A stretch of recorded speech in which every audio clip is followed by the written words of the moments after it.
All right, listen up. This one's for senior executives. You've climbed the ranks, you broke through ceilings, and you've conquered mountains. But here's the truth. Your journey isn't over. It's time to ask yourself, are you just leading or are you scaling your leadership? There's a big difference.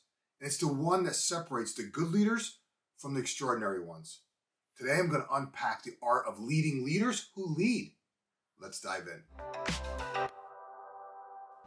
Think back to the early stages of your career. A lot of your success resulted from your skills, the decisions you made, and your tenacious drive to be the best. But guess what? As a senior executive, your success is no longer just about you. It's about how effectively you lead other leaders. You just can't be the leader. You must develop other leaders throughout your business. See, the role of leadership is to create more leaders. Every leader faces at some point what I call the danger zone, and that is micromanagement. First of all, if you're micromanaging, stop it right now. You're choking off the very initiative and creativity you need from your leaders. See, micromanagement sends your team the wrong message. It tells them that you don't trust them. And without trust, you're not leading, you're babysitting. As a leader, you have to instill extreme ownership in the leaders working for you. That means no excuses and no blame shifting. Let your leaders lead and take ownership of their responsibilities. See, that means what they do and what they fail to do. Every failure, we've got to look at them differently. Every failure is a lesson. Every lesson is an opportunity. See, I often get a lot of questions about leading other leaders. Let me unpack this for you. Leading other leaders comes down to three things: competence, autonomy, and synergy. First, let's talk about competence. I have a saying that I talk about a lot, and that's this.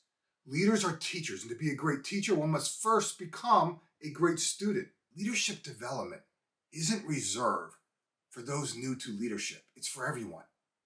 I've learned over the years of coaching and training leaders, from first-time to C-suite leaders, that everyone needs development.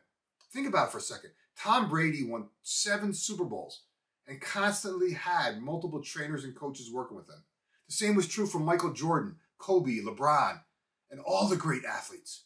Michael Phelps is undoubtedly the world's greatest swimmer of all time. I think he had something like 28 Olympic medals.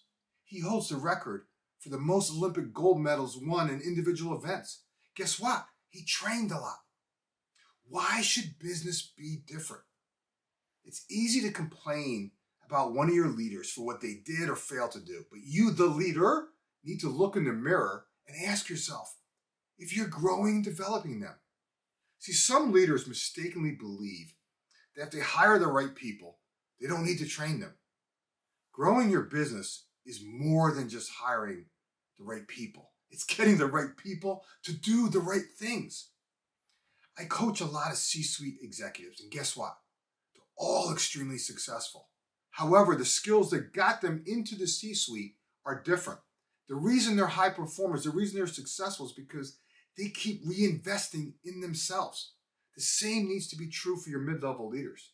The competence required to master each level of leadership is different. I spend a lot of time on competence because that's the foundation of leading leaders, and it's often the number one thing that is overlooked when leading another leader. Now let's talk about autonomy. Once you know your leaders have a system to continually work on developing their leadership skills, you need to back off. You need to delegate responsibility. And I'm not talking about delegating tasks. I'm talking about delegating the responsibility of critical projects and initiatives. You need to empower them and let them make decisions. Yes, without question, they will undoubtedly stumble, but that's how they learn. Leaders learn by making mistakes and the feedback they receive. You, the leader, need to give them the freedom to experiment. There's a reason why I named my last book, Freedom to Experiment. Getting results is a game of progress, not perfection. You need to give yourself and your team the freedom to experiment, which comes when you give them autonomy. Lastly, synergy. The magic happens in the third part of what I call the power triangle for leading leaders. When leaders at all levels are competent and autonomous, synergy is activated. Now you're not just a collection of individual parts, but a cohesive unit, a force multiplier. I've seen firsthand the power of competent leaders who act with autonomy. And let me tell you, the synergy of those leadership teams is off the charts. Everyone wants a cohesive team working as one, but just wanting it or saying it on a slide you present at your leadership meeting is not enough. You get synergy when you invest in and develop competent leaders and then empower them to make decisions. See, leading leaders comes down to three things: competence, autonomy, and synergy. The more disciplined your approach for developing leaders, the more freedom you'll have to focus on strategy, innovation, and the business's long-term vision. Discipline isn't a limitation, it's an enabler. It's time to stop playing small. If you're going to win big, you need leaders who can lead. That starts and ends with you. Are you building leaders or order takers? Are you building generals or foot soldiers? Here's the immediate action I recommend that you take. Audit your leadership development program. If it's not effective, overhaul it. If you don't have one, create one. Get in touch with us right now if you want to build a tailor-made program that turns your leaders into a force multipliers. We are now accepting applications for our next leadership development program. Follow the link in the description if you want to grow and develop your leadership team, and let's have an exploratory conversation. I promise, without question, I will give you some ideas that you can leverage immediately. The link is in the description if you're interested. If you're not there yet, hey, that's cool too. Let me at least buy you a copy of my book, Freedom to Experiment: How to Ignite a New Level of Energy, Focus, and Momentum in Yourself and Your Team.